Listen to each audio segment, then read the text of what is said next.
45 plakalı araç sahibi. Araca yol veriniz.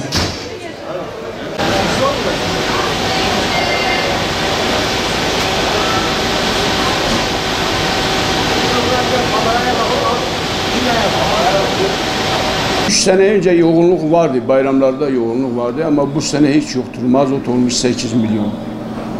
Yolcular artık yok, yani gelişler var şu an, gidiş yok. Arabalarımız boş gidiyor, yolcular mağdur olmasın diye arabaları çıkarıyoruz. Yoksa arabaları çıkarma şeyimiz yoktu şu an. Burada yok. Şu an arabalar yani ancak kendini kurtarıp gidip geliyor. Mazot 7 milyon olmuş.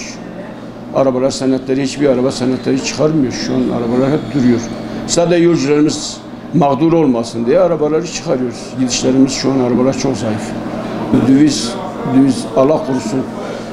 Senetlerimiz şu an TL'dir. Biz ödüyoruz. Fakat çok firmalar döviz olarak senetleri ödüyoruz. Kimse senet ödemiyor şu an. Arabaları bağladılar. Yani yolda devlet şimdi arabaları bağlandı yani. Hep icralık olmuş arabalar. 2-3 gündür çok firmalar arabaları çıkarmıyorlar yani. Bu döviz üstünde çıkaramıyorlar arabalar. Bayram yoğunluğu maalesef biz bunu gidişte yaşamıyoruz. Dönüşlerde yaşıyoruz bayramları. Her bayram böyledir. Van'dan gidişlerde pek yolcu olmaz ama dönüşler dolu olur arabalarımız. Bayram ertesinde arabalarımız gidişler dolu. Bu sefer dönüşlerde yolcu yok. Ek sefer yapalım. Mesela tek taraflı olduğu zaman, yolcu olmadığı zaman tek taraflı ek sefer açamıyoruz.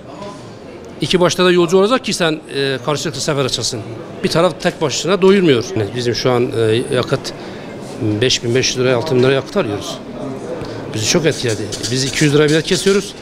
Buna rağmen yine bizi kurtarmıyor. Emin olabilirsiniz yani. Çünkü iki taraf karşılıklı dolu gidip gelmezse arabayı kurtarmıyor. Çok sıkıntı. 06 A'ya